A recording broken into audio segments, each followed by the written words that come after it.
सो आज की वीडियो का हमारा टॉपिक रहने वाला है कि जैसे मान लीजिए आप गाड़ी स्टार्ट की है, कोई बिगनर्स है तो वो चल रहा है, उसको ये नहीं पता होता कि कौन सी स्पीड पे हमें कौन सा गियर लगाना। हालांकि जैसे आप अपने डैडी या चाचा ताऊ वगैरह से जब भी गाड़ी सीखते हैं तो वो बार बार कहते हैं कि ये गियर लगाओ, वो गियर लगाओ, ऐसा ना करो, वैसा ना करो। तो गियर में बहुत ज्यादा कंफ्यूजन होती है। अब उस कंफ्यूजन का क्या कारण है तो वो मैं आपको बता देता हूँ। कंफ्यूजन अब नहीं होगी। देखिए, सबसे पहले बिगनर्स इसी चीज में कंफ्यूज रहते हैं, या तो गाड़ी को वो बहुत ज्यादा बड़े गियर में कर देंगे, या पहले गियर में बिल्कुल स्लो चलाना होगा तो उसको बिल्कुल रैश करते हुए चले जाएंगे। लेकिन हमें वो चीजें नहीं करनी है। अब मेरी कार में, कोई भी कार हो आपकी, पेट्रोल हो, सीएनजी हो, आपको इनिशियल के लिए कार फर्स्ट गियर पे उठानी है। फर्स्ट गियर पे कार को उठाते ही, मोशन पकड़ते ही सेकंड गियर रखना भाई। फर्स्ट गियर का फिर कोई भी काम नहीं है। उसके बाद आप कार में सेकंड गियर रखिएगा। अब मेरी कार का सेकंड गियर है। कई बंदे यहाँ से वहां तक जो गेट जा रहा सामने, पहले गियर तक ही, पहले गियर में कार को रख देते हैं। लेकिन भाई आपको ऐसा कुछ भी नहीं करना है। अब मैं यहाँ पर थर्ड गियर भी लगा सकता हूँ। देखिए, मैं आपको लगा कर दिखा देता हूँ। कोई प्रॉब्लम हो गया नहीं। ये देखिए बाइक वाला कैसे सामने आ गया था। तो इन सभी चीजों की वजह से मतलब, एक मिनट भाई, सीट बेल्ट रिमाइंडर बोल रहा है वो लगा लेता हूँ। ये कंपनियां बहुत अच्छी चीज देती हैं भाई, seat belt reminder. Seat belt कोई बंदा भूल भी जाए तो याद आ जाता है। देखिए, अब यहाँ पर थर्ड गियर लगा देता हूँ। ये बताओ मैं इतनी स्पीड में कितनी देर तक चलूंगा। तो कभी भी आपको ये नहीं है करना है कि 5-10 की बिल्कुल कम ही स्पीड में चलते रहिएगा। स्पीड को अच्छे से मेंटेन रखिएगा। मेंटेन रखने का मतलब है खींचना नहीं है, रैश भी नहीं करना है। तो जो डाउट था वीडियो का मेन टॉपिक है वो बताता हूँ, कौन सी स्पीड में कार को कितने गियर पे रखना। देखिए, आपने यूट्यूबर देखे होंगे, कहीं पर्चे पे लिख के दिखा देता 10-20 की स्पीड में पहला गियर रखो, 40 से 60 तक दूसरा रखो। तो भाई वो बहुत ज्यादा कंफ्यूजन चीज है और वो लाइफ में बिल्कुल भी प्रैक्टिकल नहीं है। ये बताओ, आप उस कागज को याद रखोगे क्या? जो उसमें लिखा हुआ उस कागज को थोड़ी ना आप याद रखोगे। तो देखिए, अभी कार दूसरे गियर में है। जब कार का इंजन का साउंड आपको कैबिन के अंदर आना लग जाए तो समझ लीजिए कि आप कार को बहुत छोटे गियर में रैश कर रहे हैं। गियर थोड़ा बड़ा कर देते हैं, ठीक है। यहाँ पर हॉर्न करके आराम से निकलते हैं। अभी देखिए, मेरी कार दूसरे गियर में ही है क्योंकि ये मोड़ आ रहे हैं और बैरिकेड्स वगैरह हैं, तो दूसरे गियर में कार को रखते हैं। तीसरे गियर में मैं कर सकता था, लेकिन सामने क्रूजर आ गया, मैंने हल्का सा ब्रेक लिया है।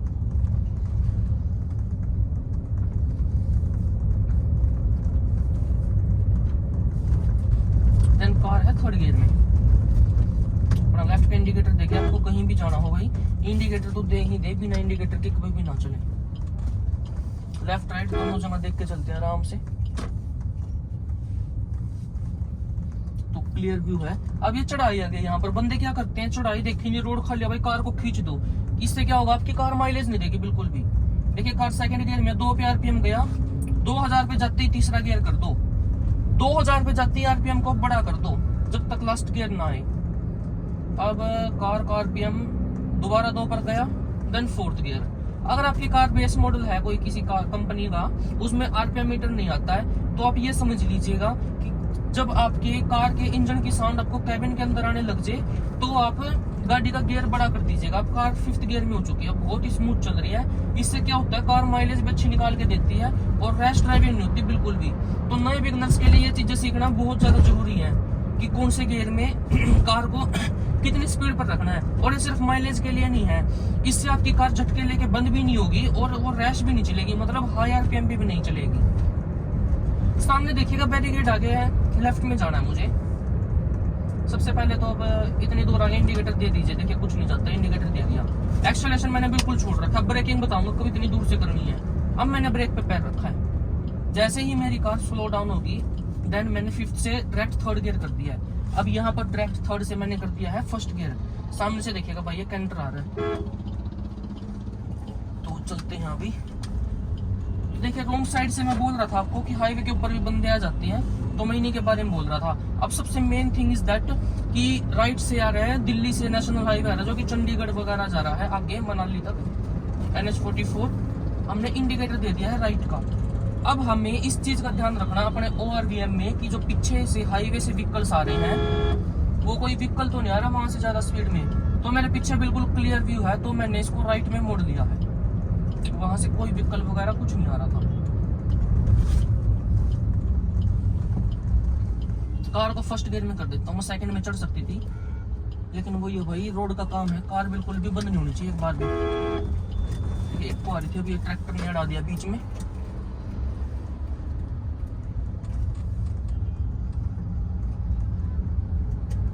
थोड़ा सा यहाँ पर खींचते हैं, क्योंकि है ना अपन ना ट्रैफिक के बीच में फंस जाएंगे। हमने 4th गियर में कर दिया है। देखिए बस भी आ रही है, तो भाई 4 आंखें करके चलना पड़ता है कार में। बड़े ठीक कहते हैं 4 आंखें का मतलब है लेफ्ट राइट में आगे तो ध्यान रखो ही रखो। आपको ये भी पता होना चाहिए कि लेफ्ट राइट में से कौन आ रहा है। देखिएगा क्विड वाला ये, इसकी भी कोई गलती नहीं है, वो रॉन्ग साइड से आगे थे।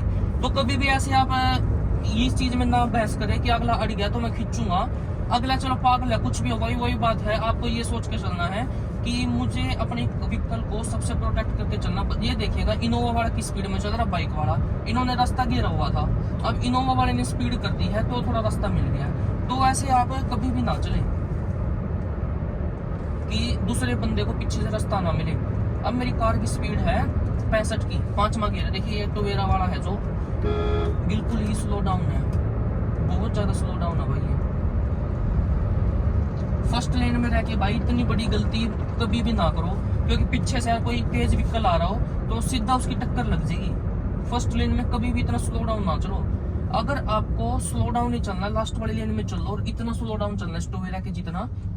देखिए यहाँ से मेरा ट्रक कार निकल सकती है, ट्रक बोल रहा हूँ, लेकिन जो ये बड़ा पीछे बैरिकेड्स था ये मेरी कार के साथ टकरा सकता था। अब जैसे कि रेड लाइट हो चुकी है तो वही हम रुक जाते हैं। देखिए कोई नहीं रुकेगा। आपको मैं एक चीज और बता दूं, लोकल शहर के अंदर कोई भी नहीं रुकता है। तो भाई मैं तो यही कहूंगा कि देखो रूल फॉलो कर लो, 2 मिनट में कुछ नहीं जाता है। उधर से व्हीकल आ रहा तो भाई सीधा टक्कर लग जाएगी, कोई फायदा नहीं है। देखिए कोई भी नहीं रुक रहा, सिंगल पर्सन भी नहीं रुक रहा बिल्कुल। ये सेंटर वाले इतने आगे जाके रुका भाई, वैसे चालान कटने को तो इतने में कट जाएगा और प्रॉब्लम आगे वाले को इतने में भी हो जाएगी। मैं निकलने वाला था, जस्ट रेड लाइट हो गई थी तो मुझे जेब्रा क्रॉसिंग के ऊपर ही रुकना पड़ा है। हालांकि जेब्रा क्रॉसिंग के ऊपर भी कार को रोकना चाहिए, चालान है। तो भाई के पानीपत के लिए खुशखबरी, मेरी साइड में से ग्रीन बस जा रही है, तो पानीपत में ई बस चल चुकी है। इक्को वाला देखिए भाई कैसे हॉर्न मार रहा है।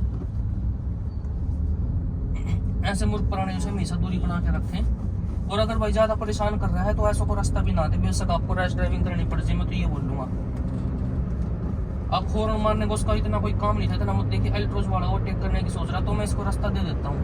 मैंने बिल्कुल राइट में दबा दिया, अपनी स्पीड मेंटेन रख रहा हूँ। अब वो इसकी मर्जी ओवरटेक करेगा नहीं करेगा, हालांकि फिलहाल ओवरटेक कर नहीं रहा है वो।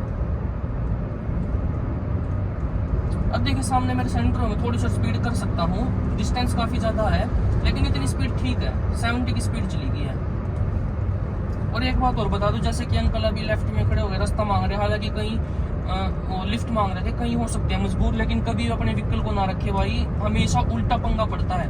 कुछ भी हो सकता है, कोई भी दुर्घटना, कोई भी इल्जाम, कुछ भी हो सकता है। रोड पे चल रहे हो आप, कितनी रात हो, कुछ भी हो भाई, कि कोई कितनी आपको मदद के लायक लगे, किसी के पास भी गाड़ी रोको मत। देखो एक्सीडेंट वगैरह हो गया वो तो अलग बात है यार, क्योंकि आजकल जो ग्रुप है वो लेडीजों के साथ चलता है। देखिए अल्ट्रोज वाले ने ओवरटेक करा है, मेरा 20 से अच्छा खासा डिस्टेंस है। अब ब्रेकिंग मैंने हल्की सी की, मैंने एक्सीलरेशन छोड़ दिया है और मेरा 10% ब्रेक पर पैर है। आई मीन 10% ब्रेकिंग करी है।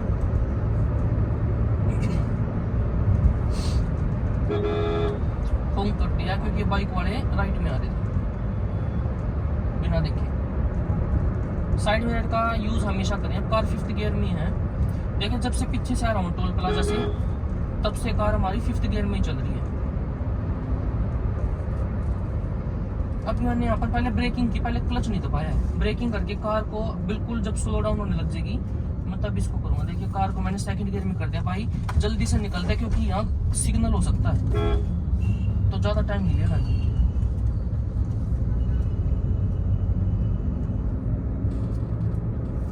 4th gear. अब मुझे राइट में जाना तो मैंने पहले इंडिकेटर दे दिया।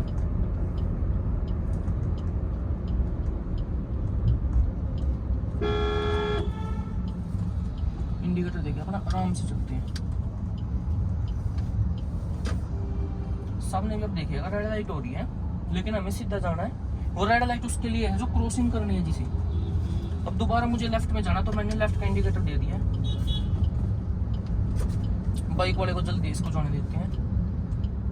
हमें बस के आगे से यू टर्न करना है। बस चल रही है तो हम पीछे से कर लेंगे। ठीक होगा भाई, बस चल पड़ी है।